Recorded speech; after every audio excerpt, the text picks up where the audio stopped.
Le bouddhisme n'est pas une religion connue au Québec. On vous présente l'histoire d'un homme qui, après avoir pratiqué le bouddhisme pendant des années, a décidé de se tourner vers la foi chrétienne. Mon nom est Seray Ruatsrin, je suis d'origine cambodgienne. J'ai un arrière-plan bouddhiste. J'étais bouddhiste pratiquant jusqu'à l'âge de 27 ans. La foi bouddhiste consiste à obéir, à respecter les êtres supérieurs. Quand je dis les êtres supérieurs, ça inclut le Bouddha, le Dhamma et bien d'autres noms des dieux. Aussi les esprits protecteurs, avec beaucoup de noms. Et également les ancêtres, donc les morts, de différentes générations, du côté paternel, côté maternel. Donc pour montrer reconnaissant, obéissant à ces êtres supérieurs, on fait des offrandes. Et on fait toutes ces offrandes-là en famille, avec mes parents, mes grands-parents, cousins, cousines, durant différentes cérémonies ou occasions, que ce soit durant le mariage, la fête des morts, le nouvel an, etc., etc. Donc, dans ce contexte-là, les bouddhistes espèrent pouvoir, par ces bonnes œuvres, par ces actes de charité et par cette obéissance aux êtres supérieurs, pouvoir grimper au fur et à mesure, atteindre le paradis. Pendant que je sois encore bouddhiste, je n'étais pas à la recherche de le seul vrai Dieu. Je n'avais pas cette notion dans la tête parce qu'on a une multitude de dieux, comme j'ai dit tantôt, il y a des esprits ou autres. Et on essayait d'établir une relation avec tous ces êtres supérieurs. On leur demande la protection, la bénédiction en échange de nos offrandes. Alors, je n'étais pas intéressé à connaître le seul vrai Dieu et non plus qui est Jésus-Christ. Je n'étais pas à la recherche de ça. En 2002, j'ai quitté le Cambodge avec une bourse pour venir étudier. Donc, je suis venu à l'Université du Québec à Chicoutimi. Et pendant ces années-là, j'étais déconnecté, j'étais comme coupé de toutes ces activités des esprits ou consulter les médiums. J'étais vraiment déconnecté de tout ça. Donc, moi, j'ai trouvé ma liberté. Ma liberté, premièrement, je n'étais plus avec mes parents, donc là, je sortais, je faisais des fêtes, et là, il n'y avait plus de dieux ou des dieux à obéir ou quoi que ce soit, donc je me sentais vraiment libre.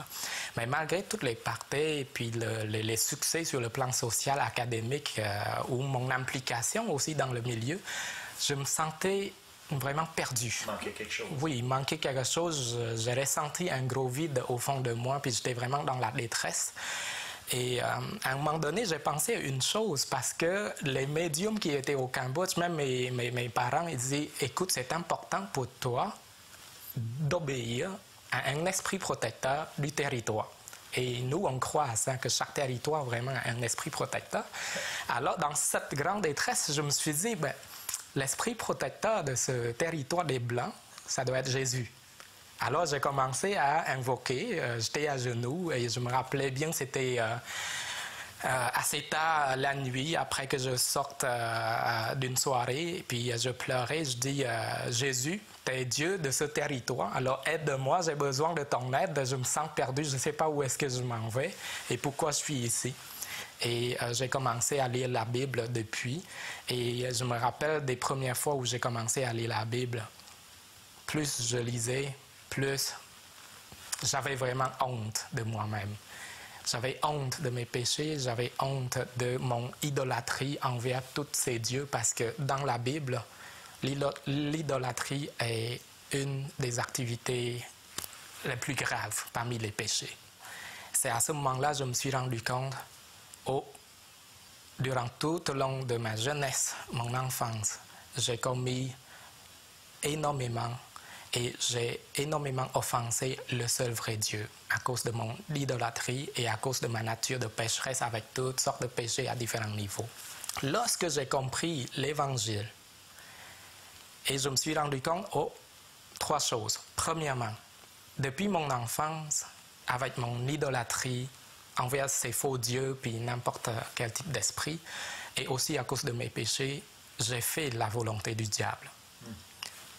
Deuxième chose, mais Dieu a tant aimé le monde qu'il a envoyé son Fils unique, Jésus-Christ, afin que quiconque croit en lui ne périsse point, mais qu'il ait la vie éternelle. Et troisièmement, ce Fils unique, Seigneur Jésus, le Roi des rois, le Tout-Puissant, incarné dans un corps de chair, comme moi, mais qui n'avait pas de péché, mais qui a souffert à la croix et mouru à la croix à ma place pour ôter mes péchés, ainsi que le péché de tout le monde entier.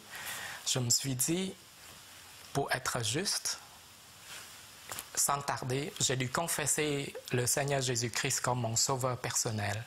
Et surtout en croyant de tout mon cœur qu'il est ressuscité des morts en tant que Fils de Dieu. J'ai essayé de faire du bien, de faire la charité, apporter des offrandes dans les temples bouddhistes, aux moines, avec mes parents, toutes sortes.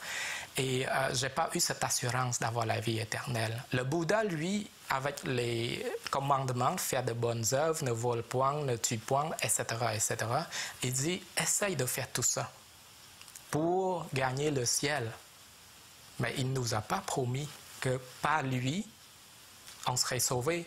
Donc le Seigneur Jésus, pour moi, est le seul qui est capable de nous promettre, qui nous promet cette vie éternelle. Je dis, écoute, sans faire trop de calculs, même si je ne suis pas bon en mathématiques, je pense que j'ai besoin de quelqu'un qui paye pour moi parce qu'il n'y a personne d'autre qui a payé pour moi à part Seigneur Jésus. Et je l'ai accepté et surtout de comprendre vraiment l'Évangile.